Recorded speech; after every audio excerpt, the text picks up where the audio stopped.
کہہ رہے ہیں کہ خورشید صاحب آ رہے ہیں۔ تو واقعے کی کچھ تفصیل اس طریقے سے ہے کہ نبوت کا 10واں سال جب ہوا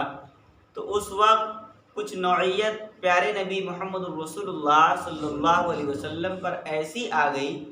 کہ انتہائی مشکلات کا سامنا۔ پیارے آقا پر 4 واقعات یکے بعد دیگرے، ایک کے بعد ایک ایسے آتے چلے گئے کہ پورے طور پر آپ ٹوٹے،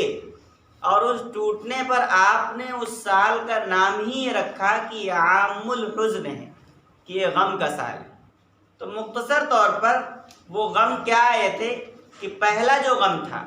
وہ شعب ابی طالب میں محصور ہونے کا تھا کہ 3 سال تک آپ کو ایک وادی میں مکمل طور پر بائیکاٹ کر دیا گیا اور وہیں پر آپ گھر کے رہے۔ دوسرا واقعہ وہاں سے چھٹکارا 3 سال بعد پانے کے بعد آپ طائف کی طرف سفر کرتے ہیں، اور پھر طائف میں بھی بہت زیادہ آپ کو اذیت اور تکلیف دی جاتی ہے، وہاں سے بھی آپ لوٹتے ہیں۔ اس کے بعد آنن فانن آپ کے محبوب اور بہت مقرب باپ کی طرح پرورش کرنے والے آپ کے چچا ابو طالب وہ بھی انتقال کر جاتے ہیں۔ اس کے بعد اہم ہم سفر اور بہت زیادہ ساتھ رہنے اور ساتھ دینے والا جو ہم سفر ہمشیرہ آپ کی اماں خدیجہ رضی اللہ عنہا، آپ کی بیوی، وہ بھی انتقال کر جاتی۔ تو 4 ایسے مراحل تھے کہ جن کا برداشت کرنا اور جن کا سہ جانا بہت آسان نہیں تھا۔ ایک واقعہ انسان کی زندگی میں ایسا آ جائے جس سے کہ شعب ابی طالب کا، کہ 3 سال مسلسل کھانے پینے سے بالکل الگ کر کے اور تمام لوگوں سے بالکل بائیکاٹ کر کے زندگی گزارنا ہمارے لیے 3 دن بھاری، 3 مہینے 3 سال تو بہت ہوئے۔ اور پھر اپنے شہر والوں سے عاجز آ جانا اور اس کے بعد سفر کرنا دوسرے شہر کی طرف، اور وہاں سے نا امید ویسے نہیں لوٹنا بلکہ وہاں سے لوٹنا ایسے طور پر کہ پورا بدن زخمی ہو، یہاں تک کہ آپ کے سر مبارک کا خون آپ کے مکمل طور پر آپ کے جوتوں میں ایسے طور پر بہہ کر پہنچ چکا کہ جس کی وجہ سے آپ کے جوتے پیروں میں چپک گئے، نالین مبارک۔ تو ایسے 4 خوفناک واقعات آپ کی زندگی کے ٹوٹ کے جو آئے، تو اس میں آپ نے اس سال کا نام رکھا عام الحزن، کہ یہ میرے غم کا سال ہے۔ تو اس غم کو تبدیل کرنے کے لیے اللہ تبارک و تعالی نے ایک اعجاز عنایت فرمایا جس کا نام واقعہ معراج، جس کا نام سفر معراج۔ سفر معراج یقیناً نبوت کی دلیلوں میں سے ایک بہت بڑی دلیل ہے، اور پیارے آقا محمد رسول اللہ صلی اللہ علیہ وسلم کی عظمتوں میں سے ایک بڑی عظمت کا حصہ ہے۔ لیکن یہ بات ضروری ہے یاد رکھنا کہ ہمارے نبی الحمدللہ روز اول سے افضل ہے۔ نبی کا جو مقام اللہ رب العزت نے جو رکھا ہے وہ صرف کسی واقع معراج اور معجزے کی وجہ سے نہیں رکھا، بلکہ اللہ کے رسول صلی اللہ علیہ وسلم کا جو مقام و مرتبہ ہے وہ ان سب واقعات سے پہلے کا ہے۔ اللہ تبارک و تعالیٰ نے جو آپ کو مقام دیا وہ روز اول سے آپ کو مقام عنایت فرمایا۔ تو اللہ تبارک و تعالیٰ نے اس واقعے کی جو تشہیر ہے 3 جگہ قرآن میں فرمائی۔ اولی یہاں سبحان الذی اسری بعبدہ سے بیان کیا گیا ہے، اور جس میں اصل لفظ ہے لِنُرِيَهُ مِنْ آیاتنا، اس کی ابھی آپ کے سامنے تفسیر آ رہی ہے۔ یہی وہ جملہ ہے کہ جو آپ کو اللہ تبارک و تعالیٰ کی طرف، اللہ تبارک تعالیٰ کے عجائبات اور تمام تر نشانیوں کی طرف آپ کو پورا رخ دکھانے والا ہے۔ تو 3 جگہوں پر اللہ رب العزت نے قرآن پر اس کا ذکر فرمایا۔ ایک آیت یہاں پر ہے، اور دوسری آیت فَأَوْحَى، اللہ رب العزت نے إِلَىٰ عَبْدِهِ مَا أَوْحَى، کہ وہ رب ہے کہ جس نے آپ کی طرف وحی کی۔ یہ فیس ٹو فیس ایک وحی جو اللہ رب العزت نے دی ہے، وہ اپنے دیدار اور اپنے زیارت کے بعد اللہ رب العزت نے کچھ وحی بھی فرمائی، کچھ کلام بھی آپ وہاں سے لے کر آئے، اور اس کے بعد دوسری جگہ پر قرآن میں اللہ تبارک و تعالیٰ نے اس طریقے سے اس واقعے کا ذکر فرمایا، إِنَّا أَرْسَلْنَاكَ شَاهِدًا وَمُبَشِّرًا وَنَذِيرًا، یہاں پر اللہ تبارک و تعالی نے تیسری مرتبہ معراج کے تذکرے کی مکمل طور پر تشہیر کی ہے۔ تو پہلا واقعہ یہاں سے ہے، اس کو شارٹ میں ہم آپ کو بتا رہے ہیں کہ اللہ تبارک و تعالی نے نبوت کے 10ویں سال، مہینہ کون سا ہے، تاریخ کون سی ہے، اس کو صرف اللہ کو پتہ ہے۔ اللہ رب العزت نے کئی عنوانوں کو چھپایا ہوا ہے تاکہ میرے بندے کوئی عنوان اور کوئی تاریخ کی وجہ سے کچھ اپنے طور پر گڑھ کر کچھ منانے اور کرنے نہ لگے۔ اس لیے تاریخ پیدائش گم ہے، تاریخ وفات گم ہے، اور بہت ساری چیزیں ایسے گم کر دی گئیں تاکہ ان میں ہم بہت زیادہ کوئی جشن اور کوئی کھیل تماشا نہ بنائیں۔ اسی طرح یہ معراج کا واقعہ ہے۔ نبوت کی دلیلوں میں سے علماء مفسرین فرماتے ہیں کہ 4 دلیلیں بڑی عجیب و غریب ہیں۔ آپ کی زندگی کے نکلے ہوئے معجزات تو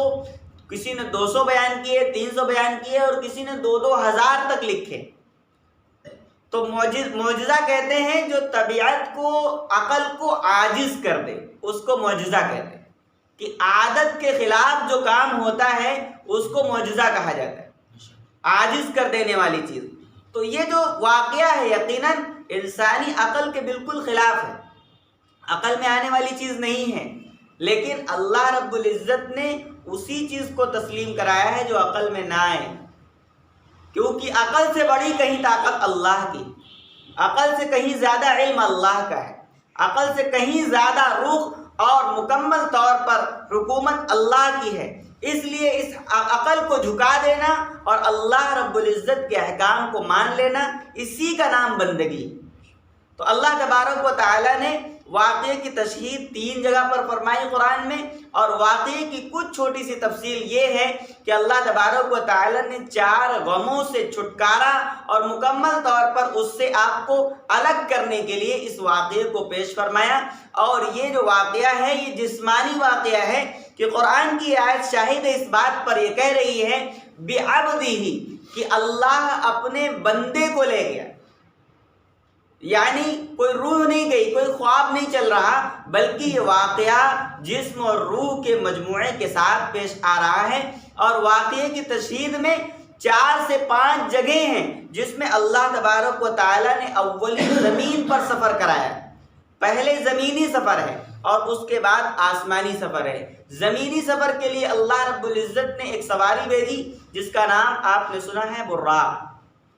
یہ برق سے بنا ہے، یعنی بجلی جیسی رفتار والی سواری، اس لیے اس کو براق کہا جاتا ہے۔ لوگوں نے اس کی الگ الگ شکلیں بنا کر پیش کی، لیکن اصل اس کی شکل صورت صرف اللہ کو معلوم۔ تو براق پر سواری کے لیے اللہ رب العزت نے میکائیل علیہ السلام کو مہار پکڑنے کے لیے بھیجا، اور جبرائیل علیہ السلام ام ہانی کے گھر پر چھت پھاڑتے ہوئے بعض روایت میں دروازے سے، لیکن چھت پھاڑنے کی ایک دلیل یہ بیان کی کہ جب چھت پھٹی تو اس سے ایک بات بتانی تھی کہ عادت کے خلاف یہ کام ہو رہا ہے۔ دروازے سے آنا تو ایک عادت کے مطابق ہے، کنڈی کٹکھٹائی جائے السلام علیکم پھر آیا جائے، اور چھت پھاڑ دی جائے پھر اترا جائے، تو یہ عادت کے خلاف ہے۔ پہلا ہی اشارہ یہ تھا کہ جو بھی اس سفر میں اور اس عنوان میں کام ہونے والے ہیں وہ سب عادت اور عقل کے خلاف ہونے والے ہیں، عقل میں آنے والی چیزیں نہیں ہیں۔ جبرائیل علیہ السلام تشریف لائے اور اس کے بعد قدموں میں بیٹھے، اور اس کے بعد اللہ رب العزت کا سلام پیش کیا اور آپ کو خوشخبری سناتے ہوئے فرمایا کہ اب آپ چلیے، آپ کی سواری تیار ہے، اور اللہ تبارک و تعالی آپ کے منتظر اور آپ کے مشتاق ہیں، آپ چلیے۔ رسول خدا کا مقام اللہ اللہ، تو اللہ تبارک و تعالی نے کیا خوبصورت مقام پیارے نبی محمد رسول اللہ صلی اللہ علیہ وسلم کو دیا ہے، اسی کا نقشہ ہے۔ بلغ العلا بکمالہ کشف الدجا بجمالہ، تو پورا ایک نقشہ ہے۔ تو پیارے آقا گھر سے باہر تشریف لائے، مہار پکڑے ہوئے میکائیل ہیں اور جبرائیل رقاب بنتے ہیں اور جھک جاتے ہیں، اور پیارے آقا سے فرماتے ہیں آپ پیر میری پیٹھ پر، میری پشت پر رکھیے اور آپ اپنی سواری پر سوار ہو جائیں۔ یہ مقامات اللہ تبارک و تعالی نے پیارے نبی کو دیے۔ آپ ام ہانی کے گھر سے حرم تشریف لائے، اور حرم اس کنویں پر جس کو ہم آب زمزم کہتے ہیں، اس کنویں پر آ کر اللہ رب العزت کی طرف سے آپ کا شق صدر ہوا، اور پھر تمام اعضاء نکالے گئے اور زمزم کے اس پانی سے مکمل طور پر ان کو مضبوط اور دھلا گیا، اور اس کے بعد آپ نے حتیم کے مقام پر 2 رکعت نماز پڑھی، اور پھر یہاں سے آپ اٹھے ہیں اور اگلا سفر زمینی ہی ہے، کیونکہ اللہ تبارک و تعالیٰ نے جو جہنم کا رخ بنایا ہے وہ زمینی بنایا ہے، زمین کے تحت الثری میں جہنم کو رکھا ہے۔ تو جو جہنم کا نظارہ ہے وہ سب ابھی بیت المقدس سے پہلے ہی سارا نظارہ آ جائے گا۔ سارا نظارہ جو جہنم کا ہے وہ بیت المقدس سے پہلے اللہ تبارک و تعالیٰ ساری چیزیں دکھا دیں گے۔ تو پہلے جہنم کا نظارہ ہے، اور اس کے بعد جب عروج پر پہنچیں گے تو پھر اللہ تبارک و تعالیٰ کا دیدار ہے، اور پھر اللہ تبارک و تعالیٰ کی مکمل طور پر جنت اور تمام تر وہاں کی نعمتیں ہیں۔ تو پیارے آقا یہاں سے جو سفر کی شروعات کر رہے ہیں وہ تحیت المسجد، مسجد حرام سے 2 رکعت نماز پڑھ کے چل رہے ہیں۔ اس سفر پر سب سے بڑا تحفہ بھی نماز ہی ملنے والا ہے، اس لیے کہا گیا کہ نماز سے زیادہ اشرف کوئی عبادت نہیں ہے۔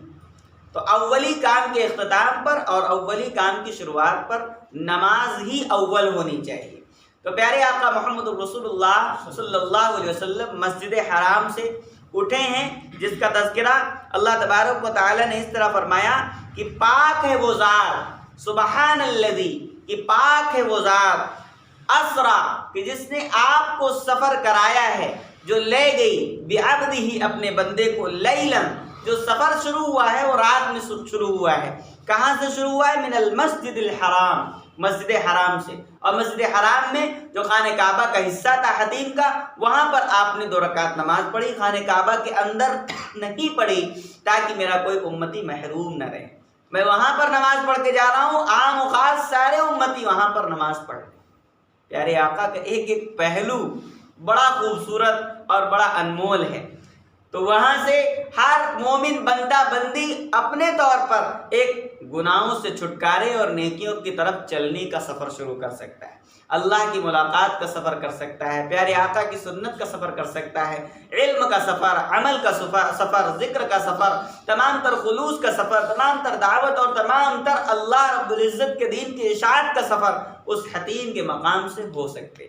خانہ کعبہ میں تو شاہان جاتے ہیں، ہر ایک کے لیے تو اس کے دروازے نہیں کھلیں گے، اس لیے پیارے آقا نے عمومیت کے لحاظ سے کہ میرا ہر عام و خاص امتی یہاں سے اپنے سفر کا آغاز کر سکے۔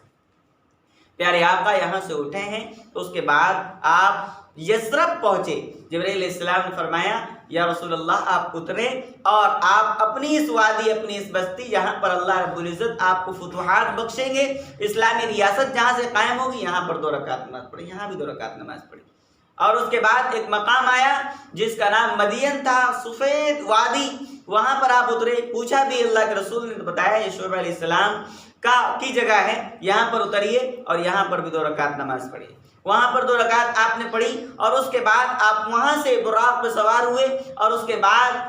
کوہ طور پر پہنچے، جہاں پر اللہ رب العزت نے موسیٰ علیہ السلام کو ہم کلامی کا شرف بخشا تھا۔ یہاں پر 2 رکعت نماز پڑھی اور اس کے بعد یہاں سے اللہ تبارک و تعالیٰ نے سفر کرایا اور اس کے بعد آپ بیت اللحم پہنچے، جہاں اللہ تبارک و تعالیٰ نے عیسیٰ علیہ نبینا علیہ السلام کی پیدائش فرمائی تھی۔ جیسے اسماعیل علیہ السلام کی پیدائش پر ان کی ایڑیوں سے اللہ نے پانی کو جاری فرمایا تھا، اسی طریقے پر ضرورت پڑنے پر اللہ رب العزت نے عیسیٰ علیہ السلام کی پیدائش پر وہاں بھی ایک چشمہ جاری فرمایا تھا، وہ بیت اللحم۔ وہ بھی آج بھی وہ جگہ بڑی متبرک، وہ جگہ جہاں پر کوئی کھانے کی چیز نہیں تھی، لیکن والدہ کے لیے اللہ تبارک و تعالیٰ نے بالکل تازہ تر کھجوریں اللہ نے اتاری تھی، اس کا نام بیت اللحم ہے۔ وہاں پر آپ نے 2 رکعت نماز پڑھی۔ اب اس کے بعد نظارے جو شروع ہوتے ہیں وہ عالم برزخ کے شروع ہوتے ہیں، ابھی بیت المقدس نہیں آیا، عالم برزخ کے نظارے شروع ہو رہے ہیں۔ کسی جگہ پر آپ یوں دیکھتے ہیں کہ قبر پھٹی اور ایک قبر میں دیکھا کہ بڑے انوارات کی بارش ہے، اور دیکھا کہ ایک شخص مکمل طور پر نماز میں ہماتن مشغول ہے۔ پوچھا اللہ کے رسول نے یہ کون شخص ہے؟ کہا ہاں یہ وہ مکمل اور ایک مکمل نبی ہیں کہ جن پر اللہ تبارک و تعالیٰ نے بڑی فتوحات رکھی، اور آپ کا قرآن اور آپ کی تمام سیرت ان کی قوم سے بہت ملتی ہوئی ہے۔ کہا ہے کون؟ کہا یہ موسیٰ ہیں جو آج بھی نماز کے شوق میں نماز میں مشغول ہیں۔ تو یہاں پر ان کو دیکھا اور اس کے بعد آپ آگے بڑھے تو ایک بوڑھی عورت سے ملاقات اور سامنا ہوا تو جبرائیل علیہ السلام نے فرمایا کہ اس کی طرف مخاطب نہ ہوئیے، آپ چلتے رہیے۔ اس کے بعد ایک بوڑھے سے ملاقات ہوئی، آپ اس کی طرف التفات کرنے لگے، جبرائیل علیہ السلام نے فرمایا ادھر نہ مڑیے، اس سے بھی ملاقات نہ کریے، آپ چلتے بنیے۔ تھوڑا آگے پہنچے تو اللہ کے رسول نے پوچھا یہ بوڑھی عورت کون تھی اور یہ بوڑھا آدمی کون تھا؟ کہا بوڑھی عورت وہ دنیا تھی اور یہ بوڑھا آدمی شیطان تھا۔ اگر آپ کسی طرف بھی التفات کر لیتے تو آپ کی مکمل قوم پھر دنیا ہی کی طرف لگ جاتی۔ پیارے آقا نے کسی کی طرف التفات توجہ نہیں کی، تب قوم کا حال یہ ہے، اور اگر تھوڑی بات کر لیتے ان لوگوں سے تو نہ جانے دنیا میں مشغول ہونے کا بندوں کا کیا حال ہوتا ہے۔ خیر، یہاں تک یہ سفر عالم برزخ کا شروع ہوتا ہے۔ سب سے پہلے عوامل میں جو سب سے پہلا امر اللہ رب العزت نے آپ کو دکھایا وہ امر تھا کہ اللہ کی راہ میں قربان ہونے والے، اللہ کی راہ میں خرچ کرنے والے، اپنے جان و مال وقت کو اللہ کے دین پر لگا دینے والوں کی ایک مثال دکھائی گئی کہ کچھ افراد ہیں جو مکمل طور پر بیج ڈال رہے ہیں اور فوری طور پر ان کی کھیتیاں تیار ہیں اور مکمل طور پر ان کھیتیوں کے مکمل دانے نکل کر ان کے لیے وہ ہموار ہو رہے ہیں۔ تو اللہ کے رسول صلی اللہ علیہ وسلم نے پوچھا یہ کون لوگ ہیں، آخر ان کو کیا ہوا؟ کہا یہ وہ لوگ ہیں دنیا کے جنہوں نے اپنی زندگی کو، اپنے وقت کو، اپنے مال و متاع کو اللہ کی راہ میں قربان کیا۔ اللہ رب العزت ان کی ان کھیتیوں کا وہ پورا بدل عنایت فرما رہے ہیں، 10 گنا اللہ نے ان کو دنیا میں دیا اور ان کی نسلوں تک اس کی بہار پہنچی ہے، اور آج آخرت میں اللہ رب العزت نے 700 گنا کا اعلان کیا ہے، اور اللہ کے پاس ان کی پونجی جمع ہے، اور اللہ کے پاس جو پونجی جمع ہو تو وہ ایسی نہیں ہے کہ وہ ایک مقدار میں رہے۔ جتنے زیادہ دن اللہ کے ہاں جو پونجی جمع رہے گی وہ اتنی ہی زیادہ بڑھتی رہے گی۔ بندوں کی نمازیں، بندوں کا ذکر، بندوں کی تمام تر تلاوت اور اذکار اللہ کے ہاں پہنچیں گے۔ جب اللہ رب العزت بندوں کو عطا کریں گے تو بندہ یوں کہے گا رب میں نے تو تھوڑی سی عبادت کی تھی، تو اللہ رب العزت فرمائیں گے کہ تم دنیا والے کے پاس جمع کرتے تو وہ تمہیں زیادہ کر کے دیتا، تو میں تو احکم الحاکمین اور رب العالمین ہوں، تم نے میرے پاس اگر جمع کیا تو میں اس کو اگر بڑھا کر دوں تو تمہیں سوچنے کی ضرورت نہیں ہے۔ یقیناً میں یقیناً حق کی امانت دار ہوں اور امانتوں کو بڑھا کر دینے میں فخر محسوس کرتا ہوں، اور اللہ اس بات پر قادر ہے۔ 700 گنا کر کے یہاں تک کہ ان کی تعداد تک نہیں معلوم ہوگی، اتنا کر کے اللہ تبارک و تعالیٰ عنایت فرمائیں گے۔ اور اس کے بعد اور کئی ساری مثالیں اور مثالوں کے طور پر عجائبات آپ کے سامنے آئے، وہ تمام تر سود والے ہوں، بدکاری والے ہوں، اور تمام تر غیبت والے ہوں، اور تمام تر بے نمازی والے ہوں، سب کے احوال آپ کو ایک ایک کر کے دکھائے گئے۔ ایک ہولناک جو چیز دیکھی پیارے نبی نے جہنم کی اور اس کی نہریں اور اس کا تمام تر سیلاب جو آگ کا، اس سے آپ قطعی طور پر ایک واقعے کے طور پر آپ ڈرے بھی کہ یہ کیا خوفناک چیز ہے، تو آپ کو بتایا گیا کہ یہ جہنم ہے، اور اللہ رب العزت نے سب کچھ تیار کر دیا ہے۔ جیسے جنت تیار ہے ویسے ہی جہنم بھی مکمل طور پر تیار ہے، کسی چیز میں تیاری کی دیری نہیں ہے، بلکہ ہر کچھ اللہ نے تیار کر دیا ہے۔ جیسے جیسے نظام پورا ہوگا ویسے ویسے تمام تر چیزیں پوری کر دی جائیں گی۔ تو آپ نے ایک موقع سے چلتے ہوئے ایک شخص کو اور ایک جماعت کو دیکھا کہ جن کے سر بہت بہت بڑے تھے اور اس سے بڑے کہیں زیادہ پتھر تھے، اور یوں دیکھا کہ ان پتھروں کو ان کے سر پر مارا جا رہا ہے تو ان کے سر کے پھٹنے کی آواز دور دراز تک، چیخنے کی بھی اور پھٹنے کی بھی دور تک جا رہی۔ اللہ کے رسول نے پوچھا کہ آخر اتنا خوفناک عذاب کس بات پر ہو رہا ہے؟ کہا انہوں نے اپنے سر کو اپنے مالک کے سامنے رکھا نہیں، یہ بھاگتے رہے، اپنے مالک کے سامنے اپنے سر کو نہیں جھکایا، اس لیے آج وہ سر کچلا جا رہا ہے۔ نماز کا عنوان، اللہ رب العزت اس نماز کی حقانیت کو ہمیں سمجھنے اور اس کی صحیح ادائیگی کی ہمیں پوری توفیق عنایت فرمائے۔ پیارے آقا محمد رسول اللہ صلی اللہ علیہ وسلم یہ عالم برزخ کا سفر پورا کرتے ہیں اور بیت المقدس پہنچتے ہیں۔ بیت المقدس میں بھی 2 رکعت نماز پڑھتے ہیں۔ تمام انبیاء بھی نماز اور ذکر اذکار میں لگے ہوئے ہیں، اور اس کے بعد آپ مسجد اقصیٰ یا مسجد اقصیٰ بیت المقدس میں تمام تر انبیاء اور تمام تر جو وہاں موجود فرشتے تھے ان سب کو آپ نماز پڑھاتے ہیں، اور اس کے بعد یہ سفر مکمل ہو جاتا ہے زمینی، اور اس کے بعد سفر شروع ہوتا ہے آسمانی۔ پہلا آسمان، دوسرا آسمان، تیسرا آسمان، چوتھا آسمان، پانچواں آسمان اور چھٹا آسمان، ساتواں آسمان، تو اس پر اللہ تبارک و تعالیٰ نے مختلف انبیاء کی ملاقاتیں آپ کی اطمینان قلبی کے لیے کرائی. جیسے کہ آدم علیہ السلام سے ملاقات کرائی پہلے آسمان پر، تو اس میں ایک اطمینان قلبی یہ دینی تھی کہ دیکھیے اللہ تبارک و تعالیٰ نے آپ کو یعنی آدم علیہ السلام کو بڑی عظمت اور بڑی ہی سنہری چیز عنایت فرمائی تھی کہ آپ جنت میں تھے، لیکن آپ کا مخالف شیطان اس نے پوری محنت کر کے آپ کو اس وادی اور اس محل سے نکلوا دیا. آپ یقین رکھیں کہ آپ بھی اسی طریقے سے پریشان ہوں گے اپنے لوگوں سے، اور آپ کو اپنی وادی یعنی مکہ جو محبوب ہے آپ کو، جیسے کہ آدم کو محبوب تھا، اسی طریقے سے آپ وہاں سے نکلیں گے اور دوسری جگہ ہجرت کریں گے. پھر اللہ تبارک و تعالیٰ آپ کو پھر سے مکہ المکرمہ میں فتح کے ساتھ واپس فرمائیں گے. جیسے کہ آدم علیہ السلام نکلے جنت سے ضرور، لیکن اپنی تمام تر وہ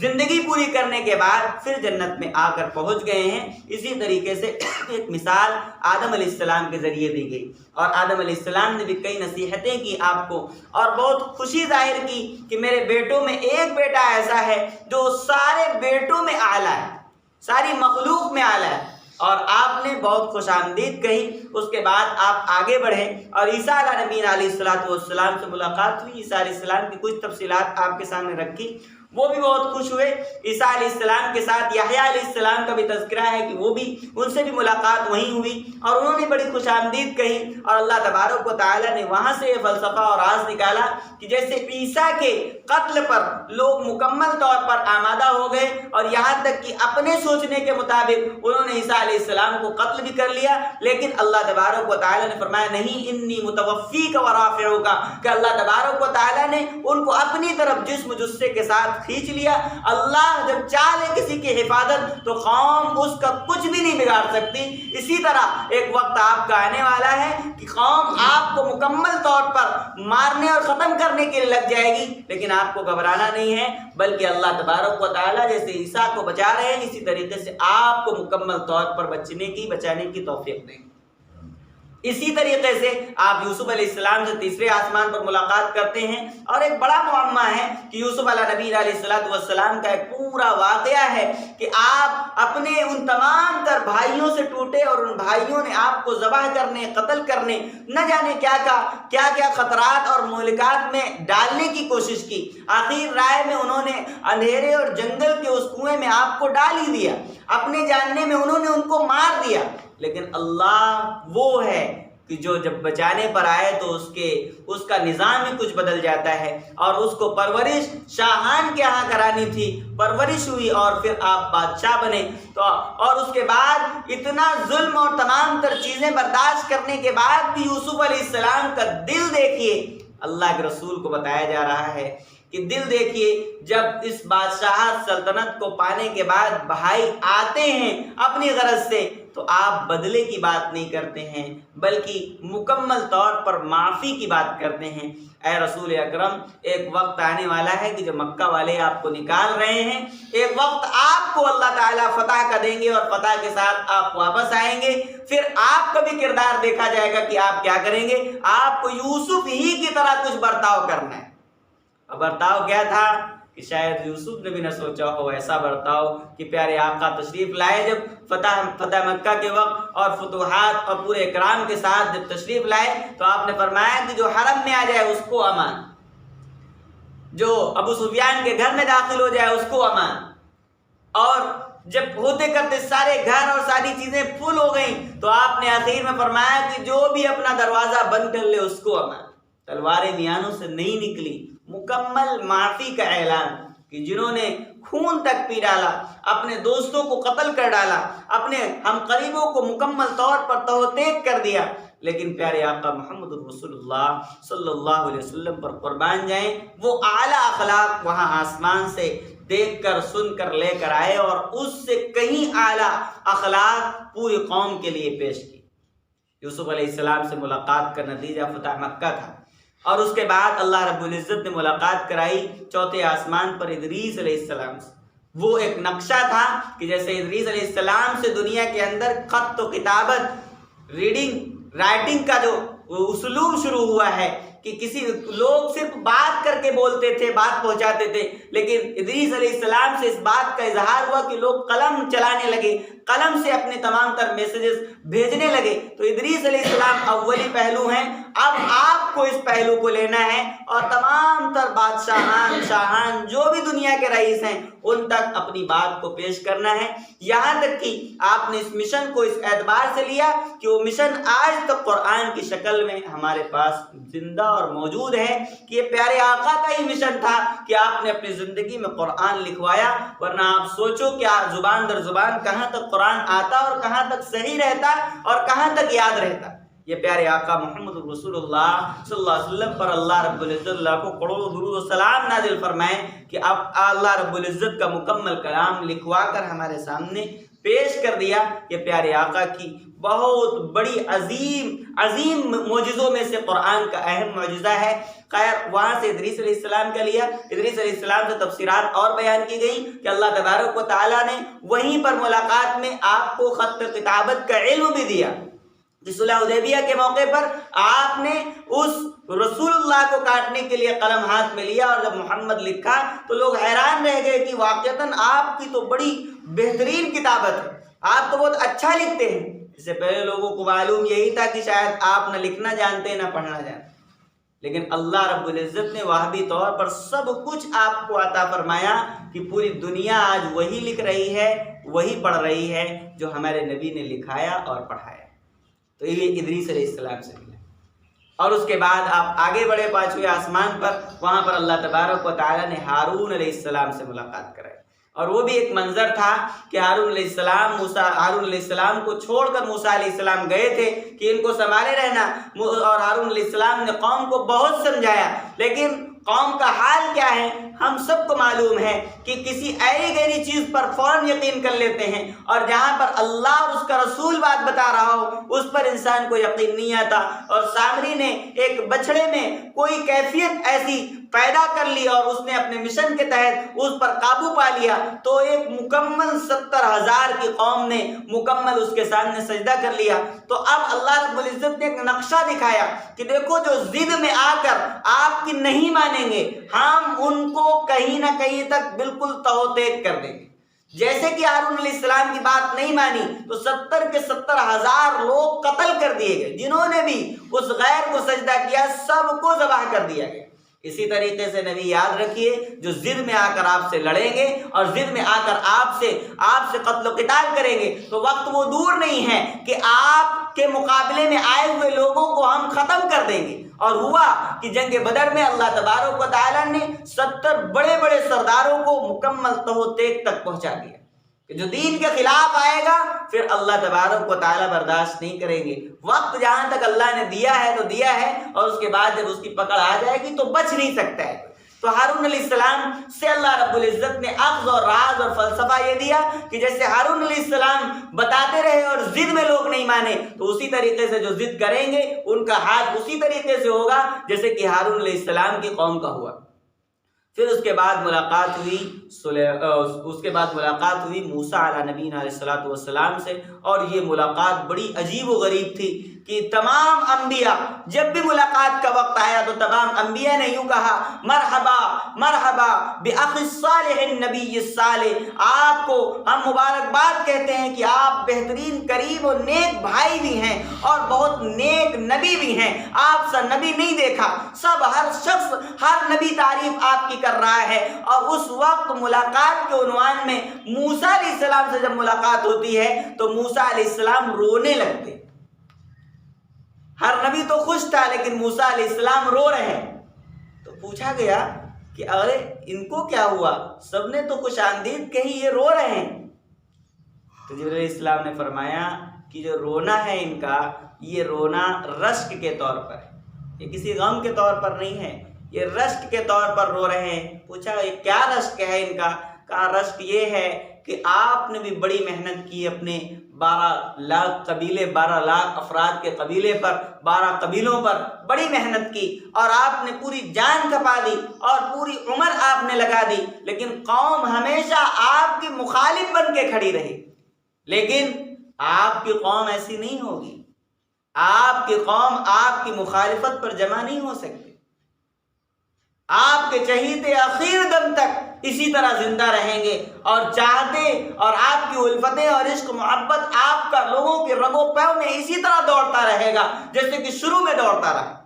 ایک نہ ایک عاشق رسول، ایک نہ ایک نبی کا مکمل عاشق پیدا ہی ہوتا رہے گا اور وہ پرچم کو لے کے چلتا ہی رہے گا۔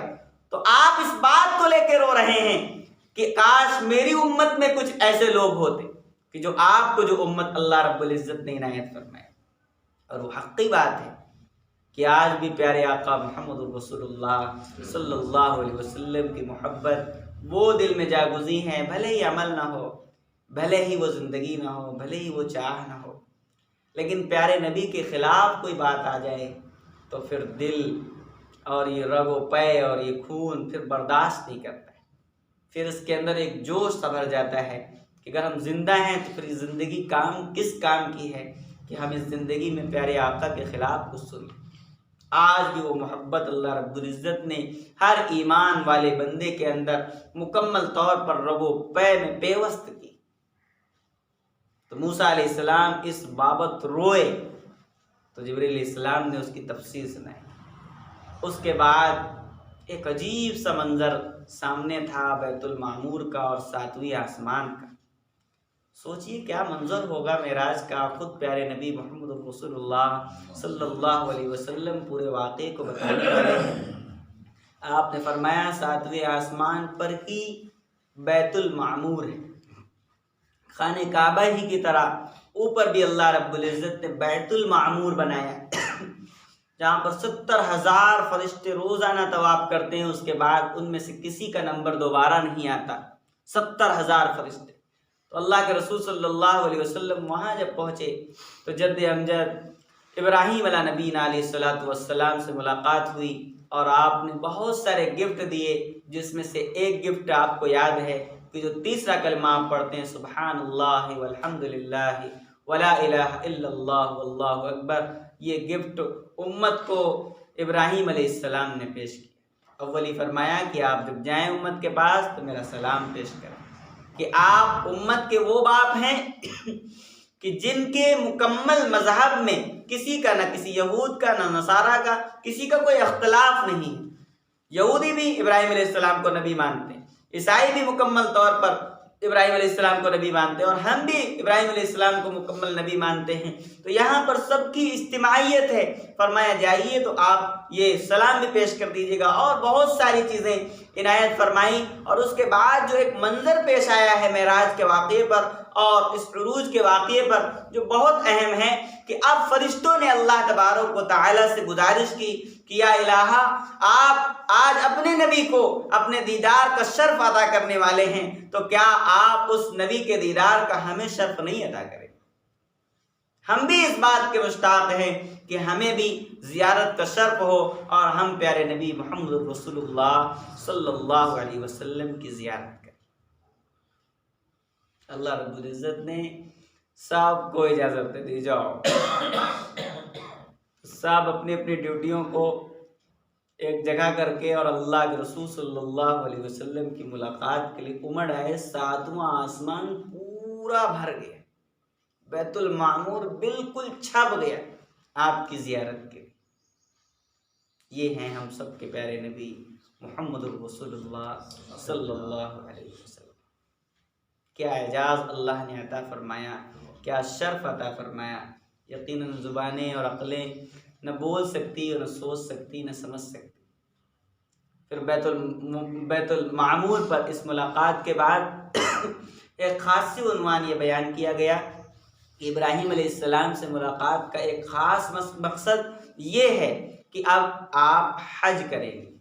اللہ رب العزت زندگی میں آپ کو حج ضرور نصیب فرمائیں۔ یہ علماء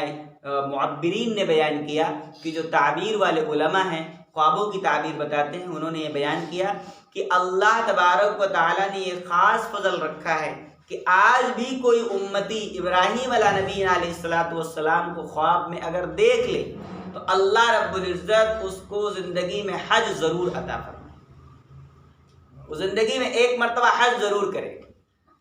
تو آپ کی ملاقات کا خاص مقصد، کیونکہ آپ اس سے ملاقات کر رہے ہیں جس نے حج کا اعلان کیا۔ سنا تو یوں تھا کہ اگر ابراہیم علیہ السلام کی آواز پر جس نے بھی لبیک کہا ہے، وہ مقام ارواح میں ہو، مقام اجسام میں ہو، کہیں بھی ہو، جس نے بھی لبیک کہا ہے وہ اللہ کے حضور پہنچ کر حج ضرور کرے گا۔ لیکن ایک اور خاص بات یہ کہ جو بھی دنیا کی زندگی میں ابراہیم علیہ السلام کا کچھ پرتو خواب کے ذریعے بھی اگر دیکھ لے گا تو اللہ تبارک و تعالیٰ اس کو حج ضرور نصیب فرمائے۔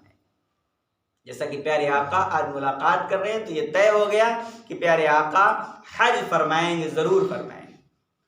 تو اس پیارے حج کے عنوان سے آپ کی ملاقات کرائی گئی کہ آپ ابراہیم سے ملاقات کریے جنہوں نے حج کا اعلان کیا، اور آپ کو بھی حج کرنا، اور یہ حج آپ کے وصال سے 3 سے 4 ماہ پہلے کا تھا، اور اس کے بعد آپ دنیا سے اس آخری حج، پہلے حج اور اس حجۃ الوداع کے عنوان کے بعد دنیا سے مکمل طور پر روپوش اور پردہ فرمائے اور وصال کر گئے، اور ایک مکمل دینی اور اپنے عشق کی زندگی ہمیں دے گئے۔ اور یہاں سے آپ بیت المعمور سے جب اٹھے ہیں تو بیت المعمور سے اٹھنے کے بعد سدرۃ المنتہی، جیسے کہ آپ نے پڑھا بھی ہے قرآن پاک میں، عند ذی العرش مکین، کہ جبرائیل کی جو رہائش ہے وہ عرش کے پاس، جبرائیل کی جو رہائش ہے وہ عرش کے پاس، وہی ہے سدرۃ المنتہی۔ تو سدرۃ المنتہی پر پیارے نبی محمد رسول اللہ صلی اللہ علیہ وسلم پہنچے ہیں۔ سدرۃ المنتہی کون سی چیز ہے؟ سدرہ کہتے ہیں بیری کے درخت کو۔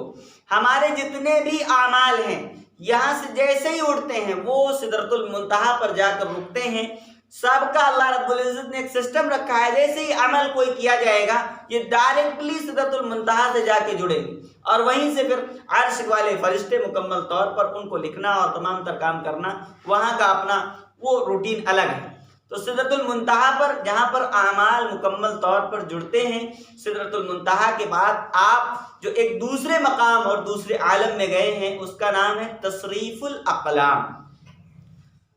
کہ جہاں پر اللہ رب العزت نے مکمل طور پر فرشتوں کی جماعتوں کے بندوں کے مکمل مقدرات اور قسمتیں اور تمام تر نصیب لکھنے کا کام دیا ہے۔ آپ نے فرمایا کہ میں نے تصریف الاقلام کے مقام پر قلموں کے چلنے کی آوازوں کو کان سے سنا، کہ وہاں قلم چلنے کی آوازیں آ رہی۔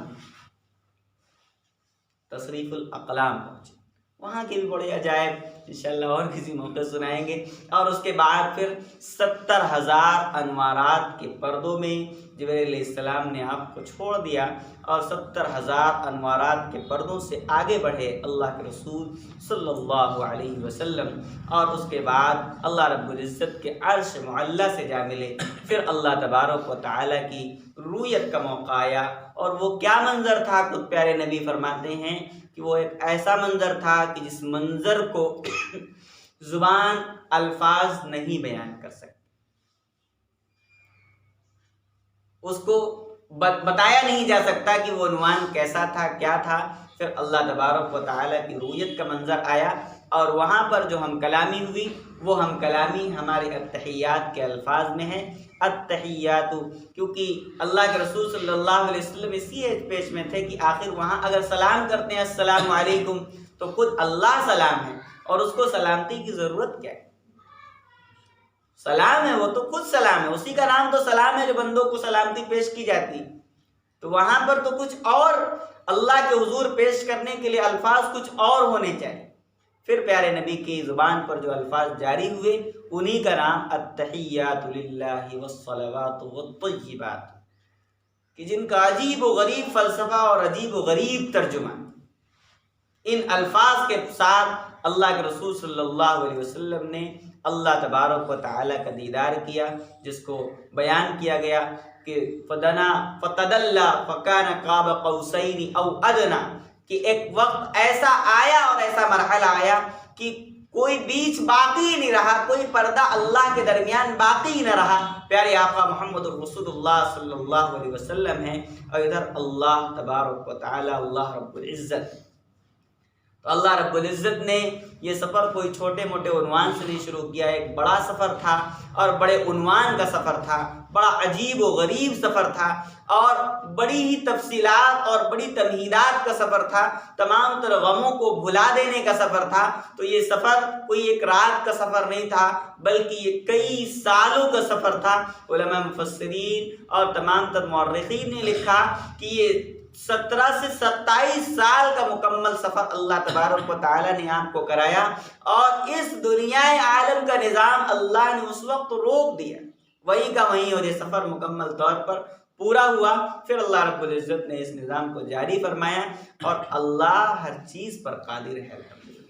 اس کے لیے کچھ مشکل نہیں۔ تو یہ سفر یقیناً بہت زیادہ ایمانی اور ایمان سے لبریز سفر، پیارے آقا محمد رسول اللہ صلی اللہ علیہ وسلم کی احادیث آپ پڑھیں گے، مختلف عنوان سے آپ نے اس سفر کی بہت ساری تفصیلیں بیان فرمائی ہیں، وہ احادیث بھی آپ کے سامنے انشاءاللہ کسی وقت بیان ہوں گی۔ پھر اللہ تبارک و تعالیٰ نے دیدار کے شرف کو سے فارغ ہو کر آپ کو سورۃ البقرہ کا آخری رکوع بھی دیا،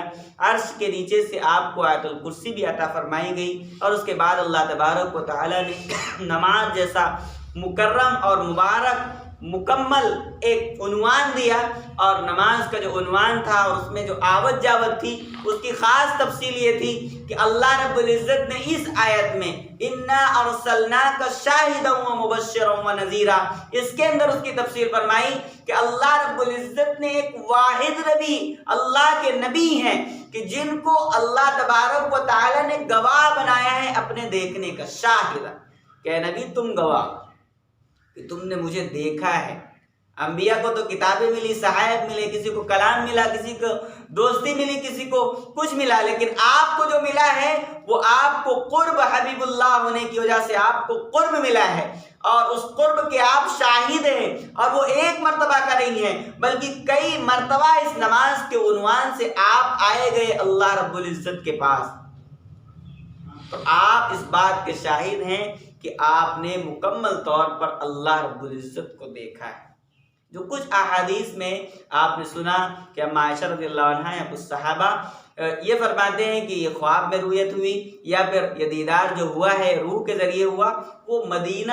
کی معراج، وہ الگ معراج ہے جو خواب کے ذریعے آپ کو کرائی گئی۔ مکہ المکرمہ کی جو معراج ہے وہ جسم اطہر کے ساتھ ہے، اور اس کی خاص طور پر دلیل سب سے اولی قرآن پاک ہے۔